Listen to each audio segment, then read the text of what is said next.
हम भी उठ जाते हैं मॉर्निंग में जब सभी अपने मीठे ख्वाबों में सपनों में सोए रहते हैं। सेविंग भी कर लेते हैं ठंडे पानी से, बिना गाल का परवाह किए हुए रगड़ते रहते हैं जिलेट से।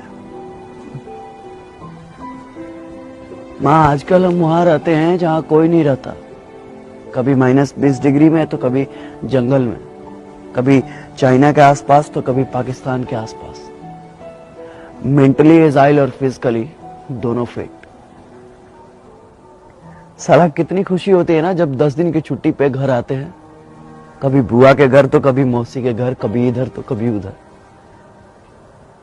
कभी खुद को समय दे ही नहीं पाते, मिलते ही रहते हैं जिंदगी भर लोगों से। लोगों से मिलने के चक्कर में कभी खुद से मिल ही नहीं पाते हम। फौज में काम करते करते हम इतने सिंसियर हो जाते हैं कि पब्लिक ठगना स्टार्ट कर देती है। 10 का सामान 20 रुपए में बेचते हैं दुकान वाले।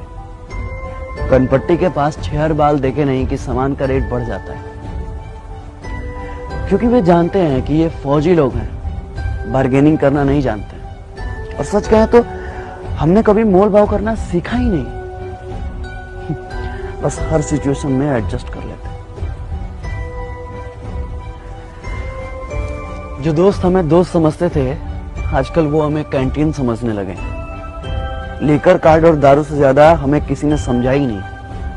एक तो कभी किसी का फोन नहीं आता है, और फोन आता भी है तो सिर्फ ग्रोसरी आइटम के लिए। किसी को फेयर लवली चाहिए तो किसी को हॉर्लिक्स, तो किसी को अमेरिकन टूरिस्ट का बैग और किसी को स्पोर्ट शूज। पहले पूछते थे कब आ रहे हो, होली में आ रहे हो? अच्छा, होली में आ रहे हो तो एक मेरे लिए आरएस लेते आना।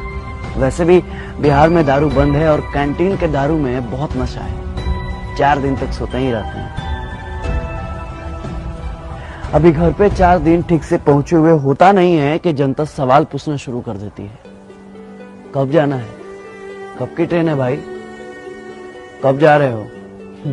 इतना सवाल तो साला खुद से हमने कभी पूछा ही नहीं जितना बगल वाले पूछते हैं। एक तो कम उम्र में ही आ जाते हैं डिफेंस लाइन में और कट जाते हैं सोशल लाइफ से। कभी किसी के शादी में नहीं जा पाते, कभी किसी के फंक्शन में नहीं जा पाते। शिकायतें सबको रहती हैं कि हम नहीं आते हैं, पर क्या करें, अपनी जिंदगी को बस एडजस्ट कर लेते हैं। अपने पर्सनल लाइफ को सोशल लाइफ से कनेक्ट ही नहीं कर पाते, क्योंकि फौजियों का कोई सोशल लाइफ ही नहीं होता। अरे कंफर्म टिकट की तो दूर की बात है, साला 3 महीने पहले छुट्टी तो कंफर्म है। और हाँ, यह सब हम कुछ बोल भी नहीं सकते, क्योंकि फौजियों के लिए छुट्टी एक प्रिविलेज है, मौलिक अधिकार नहीं। जितना हमने संविधान को समझा है ना, उतना संविधान ने हमें समझा ही नहीं। हमारे अधिकारों में टर्म एंड कंडीशन अप्लाइड कर दिया गया। सेना में पॉलिटिक्स नहीं है, लेकिन आजकल सारा पॉलिटिक्स सेना पर ही होता है, क्योंकि घर घर में हॉर्लिक्स से ज्यादा पॉलिटिक्स चलता है।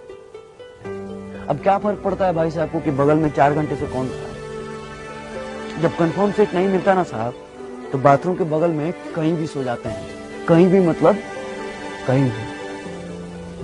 ऐसे तो हमने कई बार अपने कंफर्म सीट पे लोगों को जगह दी है, अपने साइड लोअर को मिडिल अपर सेक्शन भी किया। कई बार तो हम खड़े भी हो जाते हैं, मगर दिमाग नहीं लगाते, जज्बात को समझते हैं। आपको क्या पता है कि सुबह 10 बजे जब बिना लंच कराए शाम 4 बजे पुरानी दिल्ली से तिनसुकिया जाने का ऑर्डर आता है, तो ये भी नहीं पता होता है कि ट्रेन है या नहीं है, तो समय है या नहीं। बस हाथ में वारंट का एक हर्रा पन्ना होता है जिसमें फ्रॉम और टू लिखा होता है। ये नहीं लिखा होता है कि किस ट्रेन से जाना है और ये रहा आपका कंफर्म सीट नंबर। बस चल देते हैं जय हिंद बोल के। हम आपसे आपका सीट नहीं मांगते, थोड़ी सी कोऑपरेशन मांगते हैं, थोड़ी सी उम्मीद मांगते हैं, बस थोड़ी सी दिल में जगह मांगते हैं, फौजी समझकर। क्योंकि फौजियों के लिए तो सारा मुल्क अपना है। ये थोड़ी सी सिंपैथी ना किसी एलोपैथी से ज्यादा काम करती है साहब। इसलिए अपनों से गुजारिश है कि अपनों के लिए अब कभी भी ट्रेन के या बाथरूम के कहीं भी कोई फौजी भाई मिले ना, बस दिल के कहीं कोने में थोड़ी सी जगह दीजिएगा। जय हिंद, जय Bharat. If I die in a war zone, box me up and send me home. put my medals on my chest. Tell my mom I did my best. Tell my dad not to go. He won't get tension from me now. Tell my bro to study perfectly. Key of my bike will be his permanently. Tell my sister not to be upset. Her bro will take a long sleep after sunset. Tell my nation not to cry because I'm a soldier.